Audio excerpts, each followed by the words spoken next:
Welcome back. This is Suspenders Unbuttoned Podcast. I'm Sarah. And I'm Julie, and we're excited to welcome Kimberley Sustad and Paul Campbell to the podcast. Welcome.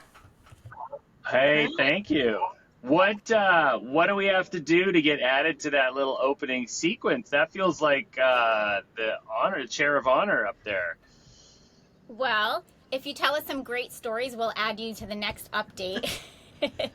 Okay, great. Wheels are already turning. Also, just join the podcast. So, That's true. you join the podcast, so that's the first step. Great. Okay, feeling good.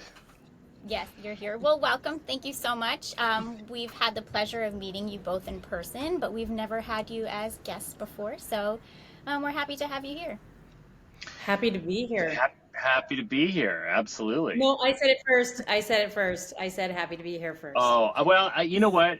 I generally feel like you speak on behalf of both of us anyway, and vice versa. So anything I say is really on behalf of both of us. Like when I say Paul is the best actor at Hallmark, that's on behalf of both of us. And when Kimberley says Paul's the best actor at Hallmark, that's on behalf of both of us. I just want that to be very clear. Just as long as everybody says Paul's the best actor on Hallmark, then we're clear. Then we're good. Kimberly's already not impressed. This is going well. Keep going. Moving on. Well, we're here to talk about Christmas at Sea, which we'll have already seen episode 1 when we publish this podcast. So tell us about the Christmas cruise. And I think, Kimberly, was that your first cruise? Yeah, that was my first cruise. I had the pleasure of bringing my mom to the cruise with me, and she loves cruises, but she's also loves Hallmark movies. So she got this interesting world view that was so fun for her to experience alongside all the fans of Hallmark movies on the ship. So she was just in her absolute element. She was having breakfast with, Donna from Idaho, and I don't know, like every Donna's time great. I saw her, I was like, where have you been? She's like, well, Tracy from Kansas, wanted to hang out, or like I just kept finding her hang out with everybody that was on the ship. And so I thought that's a great summary of the spirit of the experience, that everybody was there to meet each other and talk about, their love for Hallmark movies and experience the collective joy that is Christmas and what brought us all together. And so it was a very unique and lovely sort of tone to the whole ship. So I also had the pleasure of watching the series with her, and I think the entire time she was just waiting to see herself. And I think by episode 4, she finally did. She was like, oh, there I am. Well, taste of celebrity. We have to look for your mom. Yeah. I think it's fun. First of all, I just, as you were saying that, I was thinking, if this was your first and only cruise that you've ever been on, I can say unequivocally that is not the way that most cruises. You're not like, oh, cruises are wild. This is cruising. It's not. I've been on another cruise. I've been on one other cruise, and they're quite different. First of all, there was no Christmas on the other cruise, and this was 24/7 Christmas. And when you pack a ship full of 3,000 people that are losing their minds over Christmas and seeing their friends and being part of this incredible experience, like there is a level of energy that is unmatched. It's like being it's almost like going to like a Stanley Cup Finals game where the entire stadium is like, we're all best friends, right? Like we're all here for the same thing. Like you could hug anybody, and like you just feel like you're all doing this one singular magical thing, and it's relentless for 5 days. It's exhausting in the most beautiful way, but that was the experience. Really, just like you could talk to anybody, you're all on the same wavelength. Right. And I don't know where you find that outside of this experience, because you are just like 3,000 people on a ship. It was wild. I love how Kimberly, how your mom just like made friends, and Paul, you're talking about these people are all just friends together. You get there and you're like, yeah, we're hugging each other, and I got lunch date with, whoever, Tracy from Idaho. I don't know. We're for sure having lunch though.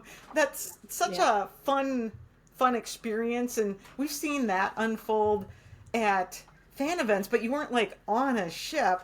But this is a docuseries that's a blend of fan events and reality TV. What do you think viewers are going to love about this fun way to bring Christmas to our screens? Go ahead, Kimmy, you got this. I think there's a unique perspective for people who are going to watch the docuseries to look at it through people who watch Hallmark movies, that lens, through a fan's lens, and get the story behind their lives and what they're hoping to experience, and then ultimately what they do experience. And I think it's for everybody watching, they go, that's me too. And so that's a very unique experience for people who are watching this. I think they're going to feel like they're a part of it because they are them. And, and you're not looking at, it's not a Hallmark movie, right? There's people experiencing a Hallmark movie. Like everybody watching these things would wonder what that's like. And here it is for people to experience and dream about and think about. And I think the most important part of the feeling of it is that it's so hopeful and beautiful, and there's nothing like a shared experience to bring people together. And so you watch that unfold through the stories that we follow on the ship. Of course, they're coming for their specific thing, but you see them transformed through meeting people and this experience, which just brings everybody together. Well, and there's such beautiful, each story is so beautiful and compelling and moving and touching and heartbreaking. And as writers, you're kind of going, oh man, I wish I'd come up with that. Like, too bad that story's taken. We can't tell that movie because somebody has written it so beautifully. And it really is watching real live Hallmark stories play out before your eyes. I mean, it's not reality TV. It's real TV. Reality. I think implies like that it's scripted and manipulated, and a lot of reality TV is. This is not. This was a bunch of people that were just kind of going like, we're going to have some cameras here and watch how this unfolds in the most beautiful and profound way. And the fact that we kind of got to be part of it and participate in some of these stories was kind of felt like once in a lifetime. It was really extraordinary and meant a lot to us as well, I think, as much as the people whose stories were being told. Right. So, all right. So take us through it kind of from your eyes. And you mentioned how these stories were just kind of happening, but you happened to be there for some of them. So what was it like for you both? Did you not know what was going on? Did you have a little heads up, or were you just kind of thrown into a situation too, and it all happens organically? What can you share about that? We were thrown in, we kind of were told that we were like, here's the 4 sort of stories that we're following. There's a couple, Rob and Donna, and they're, and you'll just be asked to participate and sort of meet them and be part of the conversation with them and see what transpires. And so like when I met Rob, I didn't know anything about him aside from the fact that they said, look, we'd like you to meet this guy. He's a big fan of yours and would love to meet you. And he's got a really beautiful story. So he's going to be at the gym at this time. We'd love for you to be in the gym at this time. and just see what happens and have a conversation with him. And that's really what happened. You know, I kind of went in just going, I don't know what to expect. And, you know, really a lot of what transpired was just sort of stuff that was found in the moment. That was really just people having a conversation. And, you know, I don't know how much awareness he had going into that, but I think as far as Rob knew, he was going in to meet an actor that he'd been watching on TV and share his story. And then, you know, everything that was born out of that was organic. That's fun, actually. Yeah. I realized I could not be on an unscripted series of any sort, period. That's not true. You can write the script. I realized, like, when watching it and just going like, oh, for sure they had to cut around that. When I'm not prepared or I don't know, like, some things or what's coming, or I don't know if you know this about me, but I just blank. I just freeze, and I felt like most of the time they're like, oh, here's the camera, and then there goes Kim, like, and bye. I just, like, my whole sense of self phantoms back, and I just go, I don't even know who I am. And they're like, what's your name? I can't even remember my name. I don't know what it is about that, but that was my experience. And I think it's quite proud. You know, I think you'll see that. There's a lot on the internet going around about, like, my resting blank face, which is just done most of the time. And I'm like trying to be a part, you know, I'm trying to get into the cool kids conversation, and it's just not happening. They're like, and Kimberly, I'm like, I got nothing. I absolutely Kimberley Sustad, great with a script, not so great with real life. Is that your next movie? That's the next. Kimberley Sustad in real life. That's a side story. So I'm a bit horrified at the outcome, but you know what? We all do things please, that... you're charming. Okay, come on. So I also think that's very relatable, though. Like, most people freeze in front of a camera. I'm gonna say we've seen the series, and neither of us walked away from that saying, there was no little text going between us saying, oh my gosh, did you see Kimberly? We did not say that at all. No. But what we did see was you guys had some fun experiences with fans, in particular fans who had a Hallmark dream. They're coming to you with something. What do you do you ever have people approach you, like, this was on the cruise, you're stuck there, but do you ever have people approach you outside of the cruise, like come up to you and go, I have this idea for Hallmark, you know, how do I make this happen? And I just say, absolutely not. Walk away. It happens all the time, and it's a really tough question because first of all, and this may sound strange, but for legal reasons, we're not allowed to listen to pitches or ideas because there are so many stories all the time being told on Hallmark. And if somebody tells me an idea, then it shows up next year, somebody could try and claim that I stole an idea. And it's happened to me where someone has pitched me an idea that we're already writing, that we're already working on, and it's hard, and I'm not allowed to talk about it because it's under wraps, and it's really hard to say. So now we just say, if you have an idea, we're not actually allowed to listen to it, but we'll happily encourage you to write and give pointers on how to write and the software to use and production companies that you can contact that might be looking for scripts. It's incredible how many people have aspirations to write, and the beautiful thing about writing is that all you need is a laptop, and a quiet space to do it, and your script is proof of concept. You don't have to be You don't have to have a PhD or a master's. You can literally do it, pick away an hour a night after your day job. And once you have the script, you can't take that away from that person. I don't have to prove that I can do it. It's right here. Yeah.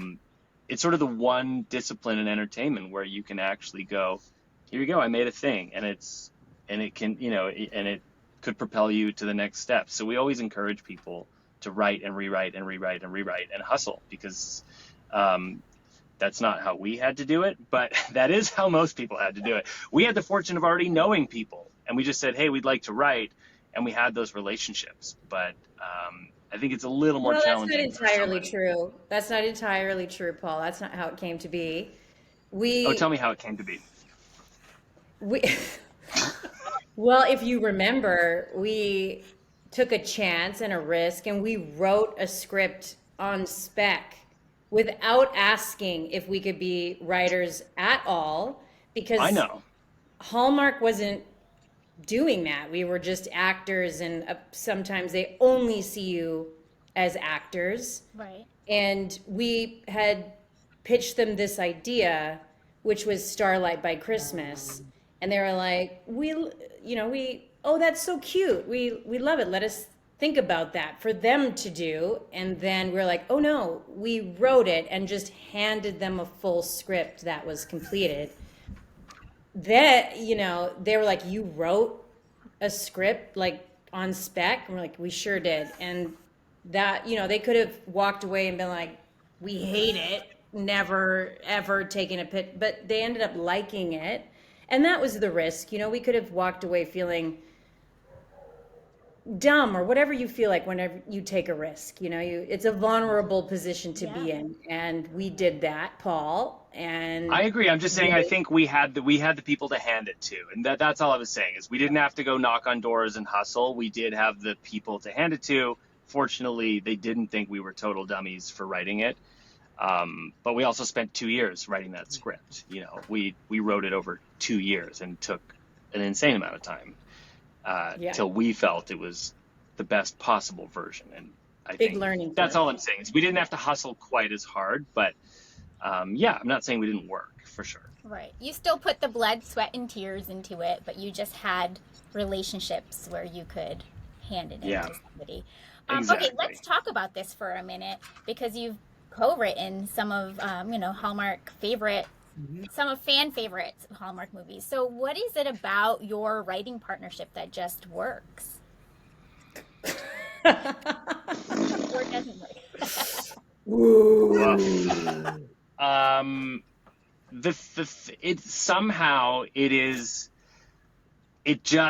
It's like two pieces of the puzzle that fit together perfectly in our writing styles, in our sensibility, in the shorthand that we have, the way that we communicate. We both have completely different strengths that complement each other very, very well. There's not a ton of overlap, and I know when I need to take a back seat and let Kim drive, because I go, I just can't do this. You are the driver all the time in this seat, and there are things that she'll take a back seat and go, you drive here, and it balances out perfectly, and the workload is shared evenly and the creativity is shared evenly. It's just, I think we got really lucky in finding a writing partner that we can work so seamlessly with, and we're passionate and we're driven, and we love these stories. We love telling these stories for Hallmark. They're kind of like the perfect niche for us is these rom-coms.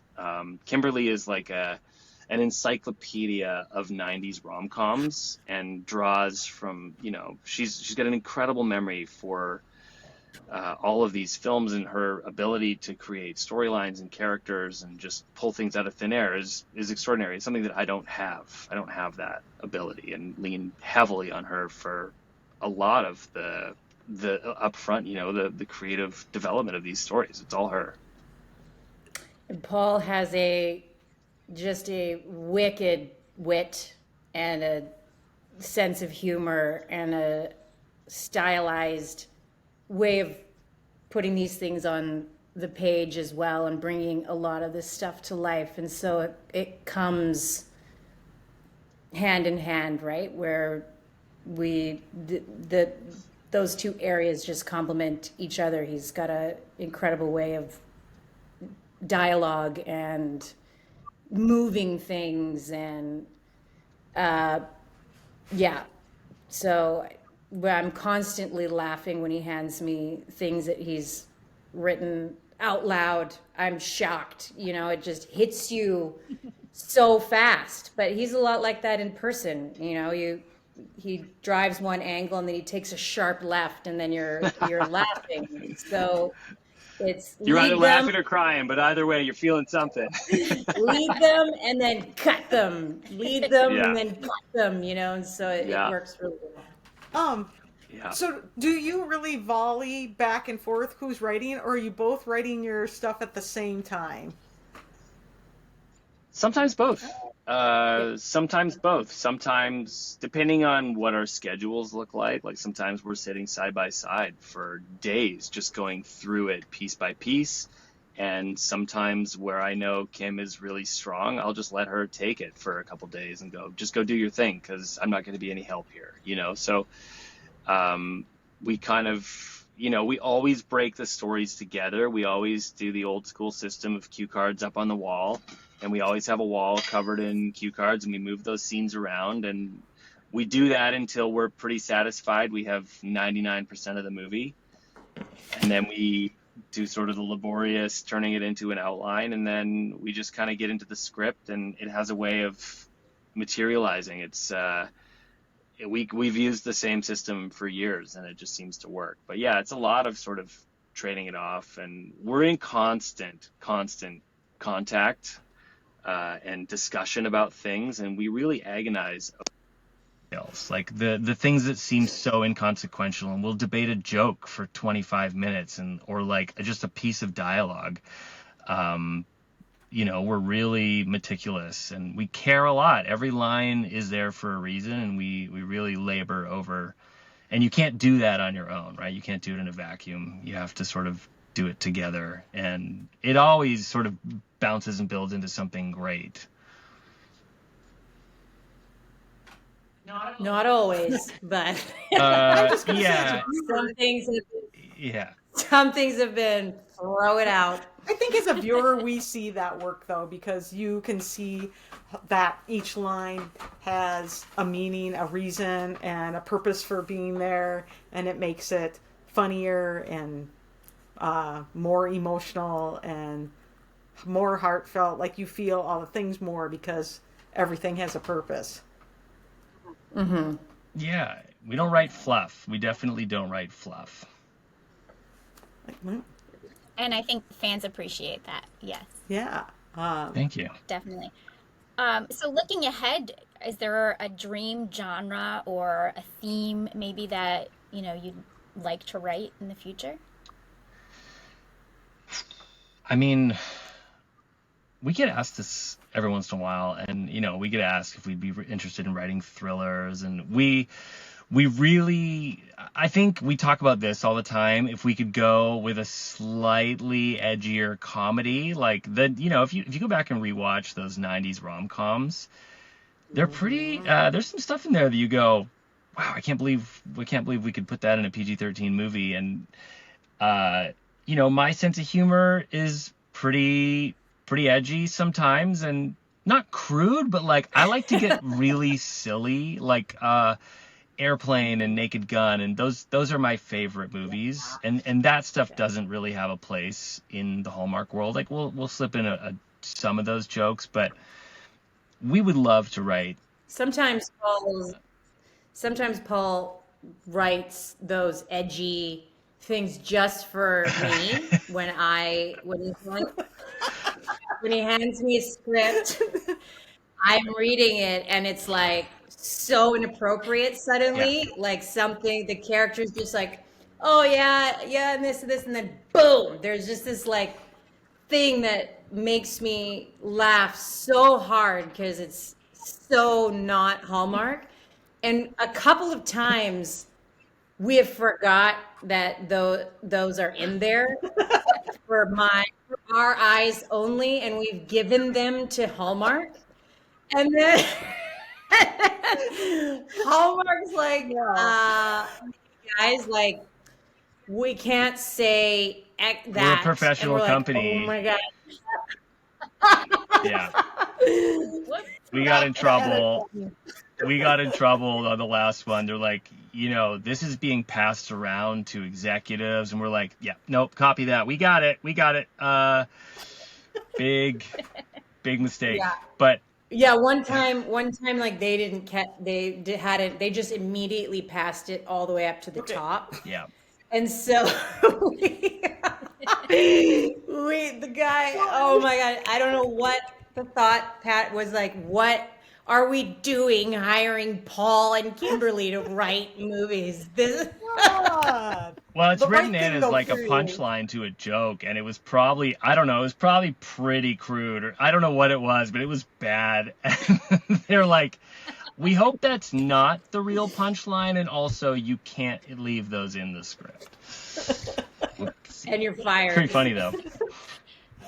Wrong draft. Well, as a Yeah, big whoopsies. fan of the airplane movies, I'm just gonna wait for Shirley You Just to, You Can't Call Me Shirley to show up in some script. Like, please. Yeah, there's definitely, like, we'll get some good jokes in. We've gotten some really good jokes into the Wiseman movies. Yes, and I think absolutely. like, we're pretty happy with, and every once in a while something will slide by that nobody comments on, or we go, we're actually getting to do this joke. Great. And that's pretty fulfilling. But yeah, I think if we could write like a bigger, broader comedy, we would be pretty happy about that. Yeah. Yeah. We would be. Yeah, too. it would be fun. Yeah. It All would right. be fun. Michelle, then. All right, so back to the cruise and Christmas at Sea, because we're starting to run out of time now. But so many will be watching that have never been to a fan event before. So what do you hope all these viewers are going to take away from the 4 episodes of Christmas at Sea? I hope they'll take away the values of what Hallmark is all about, really. I think that shines through pretty incredibly in the docuseries, and I think it shows with everybody that's there as well, that the hope and joy and connection and community that everyone finds with each other are some of the most important things and some of the things we need right now. And that, I think they're going to take away with, that's what you experience at these events and at these experiences. It's a lot like a Hallmark movie, but real, and connecting with real people and hearing real people's stories that are just like yours. And there's nothing like shared story and shared experiences, right? To leave an impact and connect people. Yeah. Disagree. Yeah. I disagree. What about you, No. Disagree.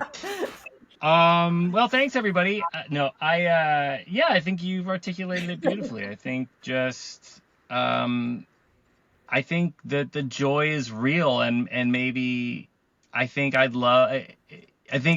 it's pretty clear how much we love what we do, and I think also how impactful it is to be able to meet the people that we're making these movies for, and we do really take away, I think, as much from these experiences as the fans do. We always leave feeling so incredibly, emotionally filled, like our cups runneth over, and it's pretty life-giving, and it really gives meaning and purpose to what we do. What's that? Are we getting biblical there? If I may, in the final moments of this, I think just that, and maybe this, Kim and I talk a lot about this idea that we kind of are all in it together, that like, and just to show that we're all sort of equal, we're all sort of doing the same thing, and we have this shared joy, and that there's a community out there, and there's people that are, that are all going through the same things, but there's beauty in that as well, and maybe take away a little bit of hope from from this, because we certainly do. I think that's perfect. that. I think people will take away a lot of hope from watching Christmas at Sea, and the special people that they follow on it, and all the talent. It's kind of beautifully told. Thank you. Excited for everyone to see it. Yes, tell everybody when and where to watch it. In 1 hour. That's In true. 1 That's hour, true. next day on Hallmark Plus, streaming on Hallmark Plus. So Yeah. Monday on Hallmark Channel. Mondays on Hallmark Channel, Tuesdays on Hallmark Plus. Yes, thank you. That is correct. Perfect. Everyone set your DVR or find it on Hallmark Plus or both. Yeah, and it's probably on a Happy loop. Christmas in July. It's on a loop at my mom's place probably for the next 8 weeks in a row. So if you want to just pop by and say hi, Karen's going to have it on. You don't even have to tune in on Monday. Just go to Karen's house. She'll have coffee and Christmas at Sea. Karen's got you covered. Karen's got you covered. That's Thanks, the title Karen. of our podcast. Yeah. Exactly. That's the theme. Well, thank you both for joining us today, and thank you everybody for watching or listening, and we will catch you the next time. Bye. Bye.